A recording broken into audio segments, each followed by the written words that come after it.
Saat ini kita berada dalam situasi yang dimimpikan oleh saudara-saudara kita di Gutoh, Suriah. Jangan lupakan kalau pertarungan antara hak dan batil tidak pernah berhenti apapun yang terjadi di negeri ini. Karena waktu bagi Allah menzahirkan Islam itu sudah terus berlangsung, tidak akan pernah terhenti, walau satu detik pun tidak akan pernah mundur. Dan saat ini sudah memasuki babak puncaknya, di mana Gutoh sudah mulai diluluhlantahkan. Seperti mereka sudah mengatur, mereka harus dihancurkan. Pertama Dar'a, kemudian Homs, kemudian Latakia, kemudian Raqqa, lalu Idlib, kemudian Aleppo. Dan saat ini pertanyaannya, kenapa harus Masjidil Aqsa? Untuk Mi'raj naik ke Sidratul Muntaha, kenapa harus dari Masjidil Aqsa? Kan bisa dari Masjid Nabawi juga ya. Masjid dari Mekah juga kan bisa naik ya langsung ke Sidratul Muntaha. Atau dari Madinah pun sama. Kenapa harus ke Masjidil Aqsa? Berarti ada pesan-pesan luar biasa. Yang para boleh lihat ini yang disebut dengan Baitul Maqdis, ya. Atau orang menyebutkan Al-Aqsa. Ya, yang disebut dengan Al-Aqsa adalah areal seluas ini, 417 sampai 454. Ini 454, 417, ya, panjang dan lebarnya. Dulu berdiri istana megah Nabi Daud dan Nabi Sulaiman. Namun karena sepeninggal Nabi Sulaiman, keturunannya ini berperang antara Rahbaam dan Yarbaam. Sepeninggal Nabi Sulaiman, Bani Israel pecah menjadi dua. Ada yang di utara, ibu kotanya Judah. Ada yang di selatan, ibu kotanya Israel. Judah dipimpin oleh sepupunya atau ponakan Nabi Sulaiman, ya, Yarbaam, ya, atau yang di bawah itu Rahbaam, putranya Nabi Sulaiman, memimpin yang di selatan, ibu kotanya Israel. Nah, Judah dan utara dan Israel ini mereka berperang terus, sehingga Allah menghukum mereka dengan 3 bangsa yang besar, Mesir, Kaldani, dan Assyria, hingga istana raja mereka sedikit hancur.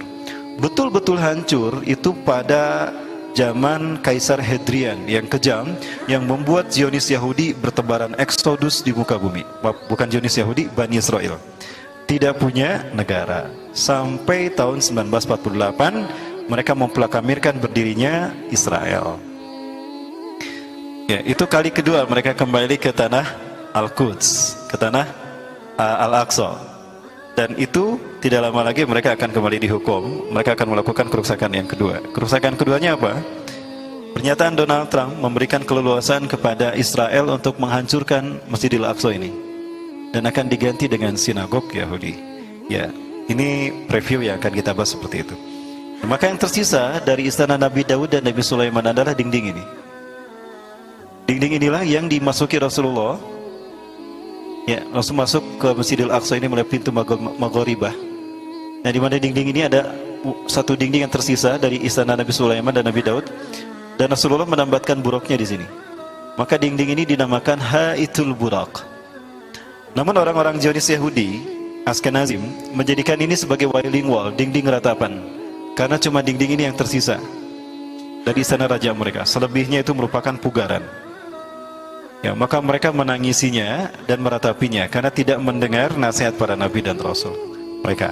Ya, padahal dulu mereka bisa memasuki ini karena perjuangan yang luar biasa. Ya, siapa yang memimpinnya?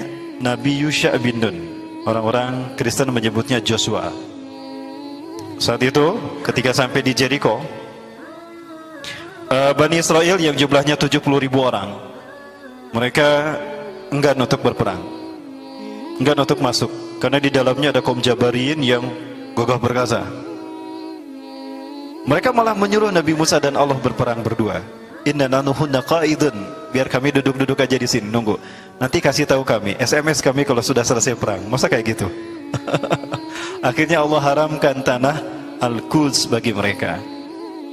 Nah, maka disitulah Nabi Musa alaihissalam bersama Harun berpisah dengan Bani Israel, dan kepemimpinan diserahkan kepada Yusha bin Nun alaihissalam atau Nabi Joshua. Nah, di Jericho itulah terjadi peperangan yang dahsyat berhari-hari. Perang tidak selesai sampai hari Jumat. Sementara hari Sabtu haram berperang karena hari sucinya orang Yahudi. Ya, Sayyidul Ayyamnya orang-orang Yahudi. Maka di sore harinya, sebelum matahari tenggelam di hari Jumat, Nabi Yusha bin Nun berkata kepada matahari, "Ya Syamsa, innaka abdatullah wa nahnu ibadullah."